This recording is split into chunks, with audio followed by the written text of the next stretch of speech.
नमस्कार दोस्तों, आप सबका स्वागत है आपके अपने चैनल गवर्नमेंट एग्जाम स्टडी में।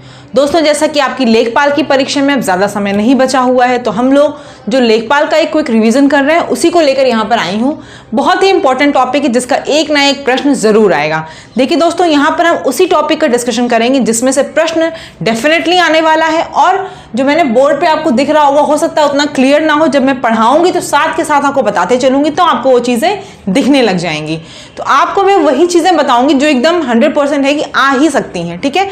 और बाकी तो आपको पता है कि सिलेबस बहुत वास्ट है, आप जितना ज़्यादा पढ़ेंगे तो कोई कमी नहीं होती। पढ़ाई अगर आप शुरू कर दीजिए किसी चीज़ को पढ़ने बैठिए तो खत्म नहीं होता, लेकिन यहाँ पे सिर्फ इंपॉर्टेंट टॉपिक्स का डिस्कशन होगा। आज हम बता रहे हैं, बात जो कर रहे हैं वो पंचायती राज व्यवस्था की कर रहे हैं। तो पहले हम जान जाते हैं थोड़ा बहुत बेसिक एक चीज़ कि पंचायती राज व्यवस्था आखिर क्या चीज़ है। दोस्तों, ऐसा कि आपको पता है कि जो पहले स्टार्टिंग हुई थी वो सेंट्रल लेवल की हुई थी कि केंद्र सब कुछ सारी चीज़ों को बनाएगा, देखेगा। लेकिन फिर ये चीज़ सोची गई कि जो केंद्र होगा वो गांव को और नगर को, हर चीज़ को मैनेज नहीं कर पाएगा। और इसी के लिए अगर आपको पता होगा, पूछा भी जाता है कई बार कि भारतीय स्वशासन का जनक किसे कहा जाता है। लोकल सेल्फ गवर्नेंस का फादर कौन है? Who is the father of local self governance? भारतीय स्वशासन का जनक कौन है? तो आप बताते हैं स्वशासन का जनक है लॉर्ड रिपन। 1882 में उन्होंने पहली बार इसको फॉलो किया था, ठीक है। लॉर्ड रिपन 1882 में। इन्हीं को क्या बोलते हैं दोस्तों? क्वेश्चन कई बार मैंने, अगर प्रैक्टिस सेट मेरे आप फॉलो कर रहे होंगे तो प्रैक्टिस सेट मैंने पूछा भी कई बार है कि भारतीय स्वशासन का जनक किसे बोलते हैं? लॉर्ड रिपन को बोलते हैं, ठीक है। इन्होंने ये पहले फॉलो किया था और उसके बाद ही ये बाद में हम लोगों ने भी इस चीज़ को फॉलो कर लिया कि हाँ, जो जहाँ पे है वहाँ पे अगर उसकी पंचायत या नगर पालिका बना दी जाएगी तो ज़्यादा अच्छे से मैनेजमेंट होगा। अब ये कैसे, क्या मैनेजमेंट को करना था? उनको मैनेजमेंट करना था जैसे कि अपनी सड़कों का विकास का, जो भी आर्थिक विकास हो सके उनका हो करना है, और आपको पानी की सुविधाएं मतलब सबको देना है। जो भी इंपॉर्टेंट चीज़ें थी वो सारी करनी है, ठीक है। जो एक नेसेसरी चीज़ें हैं वो सब लोकल स्तर पे उनको करनी थी। तो अगर पंचायती राज व्यवस्था में देख ले दोस्तों, 3 दिख रही हैं आपको। एक ग्राम पंचायत है, एक आपका क्षेत्र पंचायत होता है और एक आपका जिला पंचायत होता है, ठीक है। मेन जो हम लोग का फोकस है वो ग्राम पंचायत पे है दोस्तों, क्योंकि आपको पता है कि लेखपाल की आप परीक्षा में जा रहे हैं तो मेन जो हर चीज पूछी जाएगी वो ग्राम से रिलेटेड होगी। तो ग्राम पंचायत आपकी मेन मुद्दा है। ग्राम पंचायत का दोस्तों अध्यक्ष कौन होता है? सरपंच या प्रधान होता है। ग्राम पंचायत का अध्यक्ष कौन होता है? सरपंच या प्रधान होता है, ठीक है। और उसके साथ उसको काम करने के लिए, उसकी हेल्प के लिए, मदद के लिए 11 सहयोगी और सदस्य होते हैं, ठीक है। ग्राम पंचायत का अध्यक्ष समझ में आ गया होगा, प्रधान होता है और उसके साथ उसके 11 सहयोगी सदस्य होते हैं। हम बात कर लेते हैं अगर, तो पहली बार जो ग्राम पंचायत की स्थापना हुई थी वो 15 अगस्त 1949 में हुई थी, ठीक है। 15 अगस्त 1949 में। ये समझ में आ गया होगा आपको अब तक पंचायती राज व्यवस्था की क्या जरूरत पड़ी थी। ये जरूरत पड़ी थी दोस्तों कि अपने लेवल पे जिस जगह पे है, ऐसे अब गांव का आदमी जो होगा उसको वहां पे पंचायत प्रधान बनाया जाएगा, तो वो वहां पे वहां की लेवल की परेशानी दिक्कतें समझ के वहां पे उसका जुगाड़ कर लेगा, उसकी चीज़ सही समझ लेगा। लेकिन केंद्र में बैठा अगर आप आदमी से बताएंगे गाँव में दिक्कत, तो समझ नहीं आएगी क्योंकि वो वहां पर नहीं मौजूद है, ठीक है। 15 अगस्त 1949 को प्रथम स्थापना इसकी हुई थी।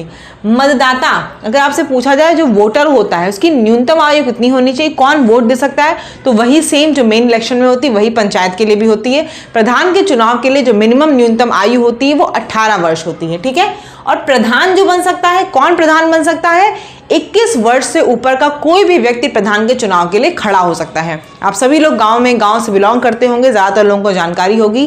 प्रधान या सरपंच का जो चुनाव होता है उसमें इलेक्शन के लिए, उसमें खड़ा होने के लिए कौन कौन खड़े हो सकते हैं? जिनकी उम्र 21 वर्ष से ज़्यादा है। ये भी प्रश्न आ चुका है एग्जाम में, ठीक है, कि कितनी न्यूनतम आयु है जिसके लोग की प्रधान के लिए इलेक्शन में खड़े हो सकते हैं। तो आप बताएंगे 21 वर्ष के। और ये चुनाव कैसा होता है दोस्तों? प्रत्यक्ष चुनाव। प्रत्यक्ष यानी कि सीधे जनता के द्वारा चुना जाता है, जाके ये लोग अपना बैलेट दबा के और इलेक्शन देकर आ जाते हैं, ठीक है, जो भी वोट जिसको देना होता है।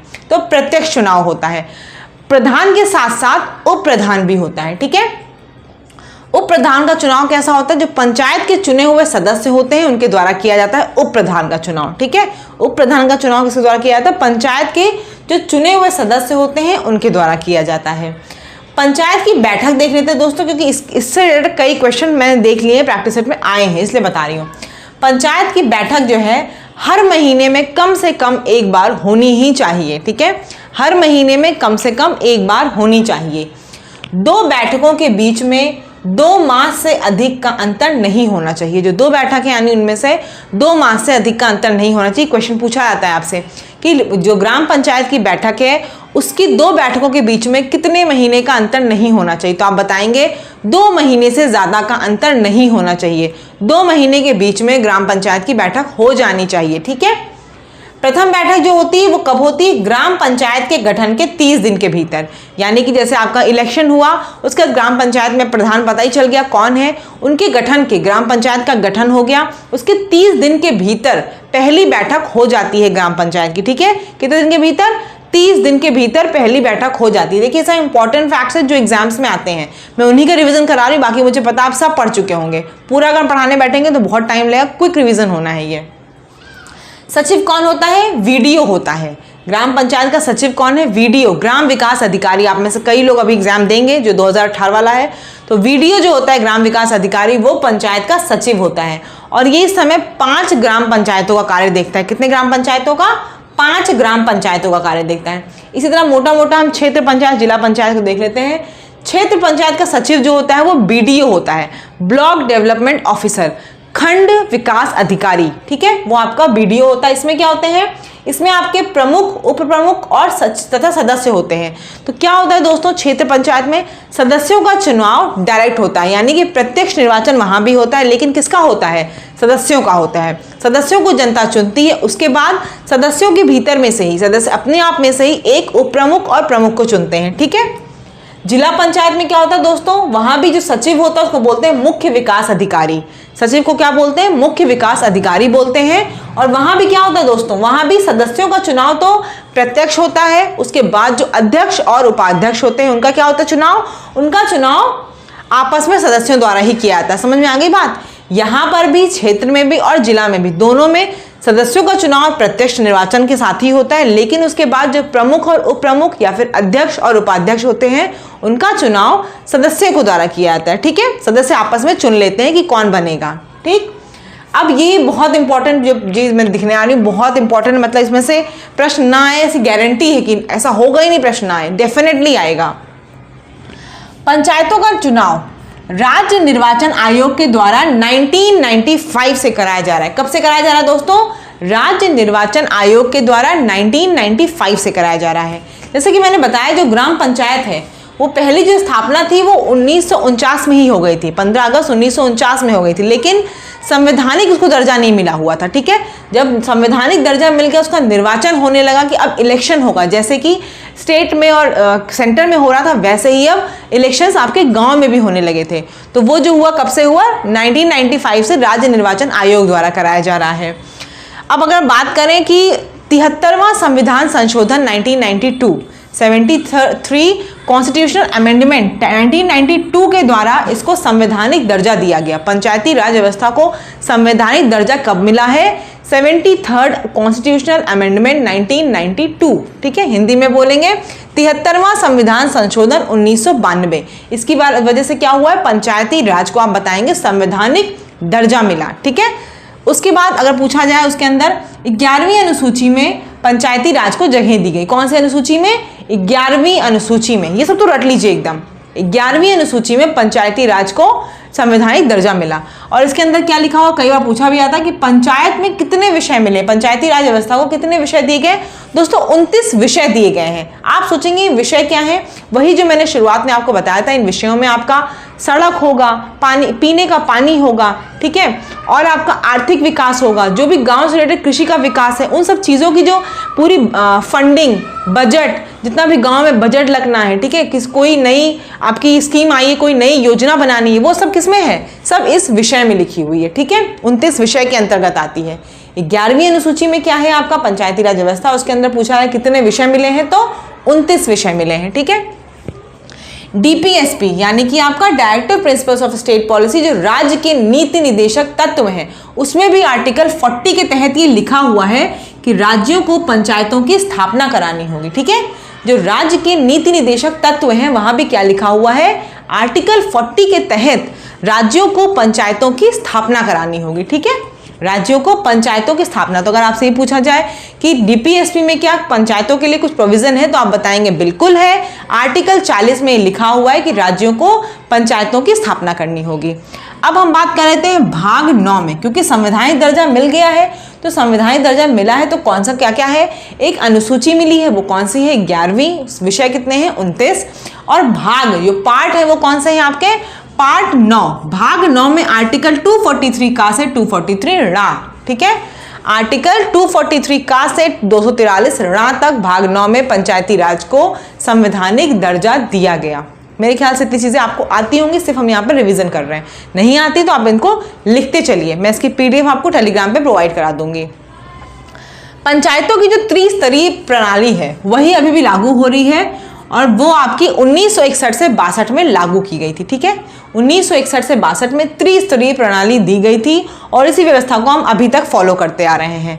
अब देखिए मैंने यहाँ पे कुछ समितियों के नाम लिखे हैं, क्यों लिखे हैं, क्योंकि अगर आप मेरा ही प्रैक्टिस सेट कर रहे होंगे तो कई बार मैं ये क्वेश्चन पूछ चुकी हूँ, इसका ईयर क्या है, या फिर इनमें से कौन सी समिति पंचायती राज व्यवस्था से नहीं सम्मिलित है। तो आपको अगर सारी समितियों के नाम पता होंगे तभी आप कंफ्यूज नहीं होंगे। तो सबसे पहली समिति जो दी गई थी वो दी गई थी बलवंत राय मेहता समिति। 1957 में त्रिस्तरीय प्रणाली, 3 टायर सिस्टम दिया था, किसने, बलवंत राय मेहता ने। अगर क्वेश्चन में आए who is the father of Panchayati Raj institution, या फिर पंचायती राज व्यवस्था का जनक कौन है, तो आप किसे बताएंगे, बलवंत राय मेहता, ठीक है, उन्होंने ही त्रिस्तरीय प्रणाली को दिया था, और आज तक हम उसी को फॉलो कर रहे हैं।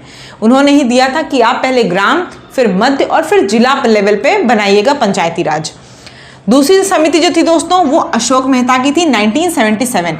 ईयर जरूर याद रखिए, क्योंकि अभी पीसेस का भी अभी क्वेश्चन जो आया था वहां पे क्या था, एक तरफ आपको ये समितियां दी थी और एक तरफ ईयर दिखे हुए थे, और पूछा था कौन सा सुमेलित नहीं है, ठीक है, या फिर आपसे होता है ऑर्डर भी अरेंज करना है, क्योंकि काफी इंपॉर्टेंट है ये सब समितियां, और कई बार एग्जाम्स में आ चुकी है, इसलिए आने के चांसेस हैं, तो आप ईयर जरूर याद कर लीजिएगा। अशोक मेहता समिति का क्या ईयर है, 1977। इन्होंने क्या रिकमेंडेशन दी थी, इन्होंने द्विस्तरीय दी थी, लेकिन द्विस्तरीय सक्सेसफुल नहीं थी, इसलिए इसको नहीं फॉलो किया गया। उसके बाद है PVK राव समिति, वो 1985 में उन्होंने दिया, और उन्होंने क्या किया था, 4 स्तरीय बता दिया, वो भी फॉलो नहीं हुआ, ठीक है, लेकिन आपको ईयर याद रखना जरूरी है, और ये भी जरूरी है याद रखना कि ये सब समितियां पंचायती राज व्यवस्था से रिलेटेड है। क्वेश्चन में अगर आप प्रैक्टिस सेट कर रहे होंगे तो ये क्वेश्चन मैं कई बार पूछती हूँ कि कौन सी समिति पंचायती राज व्यवस्था से सम्मिलित है या फिर नहीं है। LM सिंघवी, ये बहुत इंपॉर्टेंट है 1986 में, क्यों, क्योंकि इसी समिति ने 1986 में ही पंचायती राज के संवैधानिक दर्जे की मांग की, ठीक है। तो अगर आपसे पूछा जाए कि LM सिंघवी समिति किस लिए थी, तो वो संवैधानिक दर्जे की डिमांड इन्होंने ही की थी, इसी समिति ने। और क्या क्या था, इन्होंने न्याय पंचायत के लिए बात की थी। न्याय पंचायत अभी आपने एग्जाम पढ़ा होगा अपनी बुक्स में, न्याय पंचायत एक तरह से कि लड़ाई झगड़े का निपटारा के लिए जो पंचायत बनाई गई थी उसे न्याय पंचायत बोला गया था, कि आपको डिस्ट्रिक्ट कोर्ट और वहां तक ना आना पड़े, गांव में ही निपटारे हो जाएं। PK थुंगन समिति, वो क्या थी दोस्तों, 1988 में थी, ये भी इसी पे संवैधानिक दर्जे पे इनका भी फोकस था, PVK थुंगन का भी 1988 में, और इलेक्शन पे ही, वही मतलब कि संवैधानिक दर्जा दिया जाए, इलेक्शन कराया जाए, प्रॉपर फंडिंग गांव में ही पंचायती राज को भी दिया, जिससे कि वो लोग अपना वहां पे अच्छे से जो भी स्टेबिलिटी, जो भी उनको वहां पे इंप्रूवमेंट करना है, स्टेबिलिटी लानी है, वो ला सकें, ठीक है। 24 अप्रैल 1993 को पंचायती राज दिवस मनाया जाता है। क्यों मनाया था दोस्तों, क्योंकि 24 अप्रैल 1993 से ही जो संवैधानिक दर्जा था वो आपका 73 थर्ड अमेंडमेंट 1992 वाला वो अपनाया गया था, ठीक है। संवैधानिक दर्जा इसी दिन से अपनाया गया था, इसीलिए क्या बोलते हैं 24 अप्रैल 1993 को पंचायती राज दिवस मनाया जाता है, ठीक है। 5 वर्षों में एक बार पंचायत के चुनाव होते हैं, जैसा कि हमेशा होता है राज्यों में और केंद्र में, वैसा ही सेम गांव में भी होता है। पंचायत के चुनाव 5 वर्षों में होते हैं। महिलाओं के लिए यहाँ पर 1/3 आरक्षण की सुविधा है, ठीक है। तो अगर आपसे पूछा जाए कि कौन सा भी, मैंने इसका भी प्रैक्टिस सेट में कराया था कि आरक्षण के लिए कुछ पूछा था, वहाँ पे क्वेश्चन एग्जैक्टली याद नहीं, लेकिन प्रैक्टिस सेट में भी क्वेश्चन आया, तो वहाँ पे आंसर क्या था कि पंचायती राज में आरक्षण की व्यवस्था है, महिलाओं के 1/3 आरक्षण की, और SC ST यानी कि अनुसूचित जाति और अनुसूचित जनजाति के उनकी जनसंख्या के अनुपातों में सीटों का आरक्षण दिया गया, ठीक है। अनुसूचित जाति अनुसूचित जनजाति का उनकी जनसंख्या के अनुपात में सीटों का आरक्षण है। ग्राम सभा की बात कर लें अगर, तो ग्राम सभा में क्या होता है, 2 सामान्य बैठकें होती हर साल। प्रतिवर्ष कितनी बैठकें होती, 2 सामान्य बैठकें। कब कब होती हैं, एक खरीफ की फसल को कटने के बाद और एक रबी की फसल कटने के बाद। इस ग्राम सभा की अध्यक्षता कौन करता है? ग्राम प्रधान करता है, क्योंकि ग्राम सभा का क्वेश्चन आ चुका है तो ये है। अब मुझे लगता है अभी तक आपको जितनी इंपॉर्टेंट चीजें थी मैंने रिवाइज करा दी हैं।